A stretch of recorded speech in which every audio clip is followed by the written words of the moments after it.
ತ್ಯಾಗ ಬಲಿದಾನಗಳಿಂದ ಅಮರರಾಗಿರುವ ರೈತರು ಮತ್ತು ಸೈನಿಕರು ನಿತ್ಯ ಸ್ಮರಣೀಯಾಗಿದ್ದಾರೆ ಎಂದು ಸಿದ್ಧಗಂಗಾ ಮಠದ ಕಿರಿಯ ಶ್ರೀಗಳಾದ ಶಿವಸಿದ್ದೇಶ್ವರ ಸ್ವಾಮೀಜಿಗಳು ತಿಳಿಸಿದರು.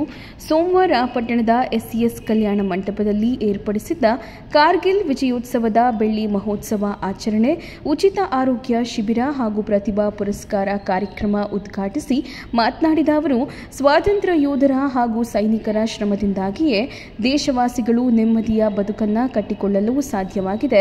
ಸಾವಿರಾರು ವರ್ಷಗಳ ಭವ್ಯ ಪರಂಪರೆ ಇರುವ ದೇಶದ ಇತಿಹಾಸವನ್ನು ಇಂದಿನ ಪೀಳಿಗೆಗೆ ತಿಳಿಸಿಕೊಟ್ಟು ದೇಶಾಭಿಮಾನವನ್ನು ಮೂಡಿಸುವ ಕೆಲಸಕ್ಕೆ ಮುಂದಾಗಬೇಕಿದೆ.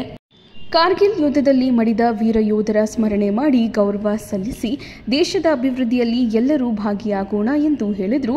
ಇನ್ನು ಈ ಸಂದರ್ಭದಲ್ಲಿ ಮಾಜಿ ಸೈನಿಕರ ಸಂಘದ ತಾಲೂಕು ಘಟಕದ ಅಧ್ಯಕ್ಷ ಲೋಕೇಶ್, ಕಾಂಗ್ರೆಸ್ ಮುಖಂಡ ಮುರಳೀಧರ ಹಾಲಪ್ಪ, ರೈತ ಸಂಘದ ತಾಲೂಕು ಘಟಕದ ಅಧ್ಯಕ್ಷ ವೆಂಕಟೇಗೌಡ, ಪಟ್ಟಣ ಪಂಚಾಯಿತಿ ಸದಸ್ಯರಾದ ಮೊಹಮ್ಮದ್ ಸಾದಿಕ್, ಶಿವಕುಮಾರ್, ಮುಖಂಡರಾದ ವೆಂಕಟೇಶ್, ಜಗನ್ನಾಥ್, ತಾನಿ ಶಿವಕುಮಾರ್, ಸೈನಿಕರ ಸಂಘದ ಎಲ್ಲ ಪದಾಧಿಕಾರಿಗಳು, ಎನ್ಸಿಸಿ ಮತ್ತು ಸ್ಕೌಟ್ಸ್, ಸ್ವಯಂ ಸೇವಕರು, ಶಾಲಾ ಮಕ್ಕಳು, ಶಿಕ್ಷಕರು, ದೇಶ ಪ್ರೇಮಿಗಳು ಹಾಜರಿದ್ದರು.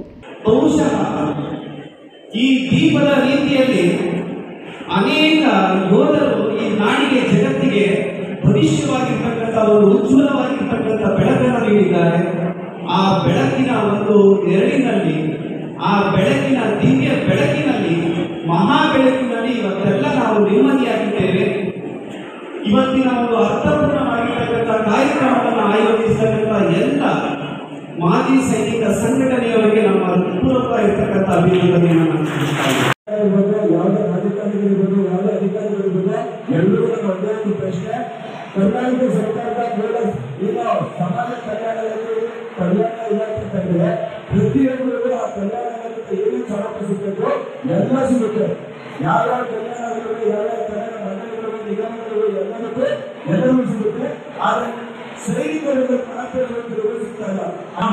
ಯೋಧರ ನೆರವಿನಿಂದ, ಏರ್ ಫೋರ್ಸ್ ನೆರವಿನಿಂದ ಅವರನ್ನು ಹಿಮ್ಮೆಟ್ಟಿಸಿ ವಿಜಯೋತ್ಸವವನ್ನು ಆಚರಣೆ ಮಾಡಲು ಆ ದಿನದ ಸಭೆ ನೆನಪಿಗಾಗಿ ನಮ್ಮ ಕಾರ್ಗಿಲ್ ವಿಜಯೋತ್ಸವ ಇಂದಿಗೆ 25 ವರ್ಷಗಳ ಕಾಲ ಕೊಟ್ಟಿದೆ. ಹಾಗಾಗಿ ಬೆಳ್ಳಿ ಸಂಕ್ರಮಣವನ್ನು ಕೂಡ ನಾವು ಆಚರಣೆ ಮಾಡ್ತಾ ಇದ್ದೀವಿ.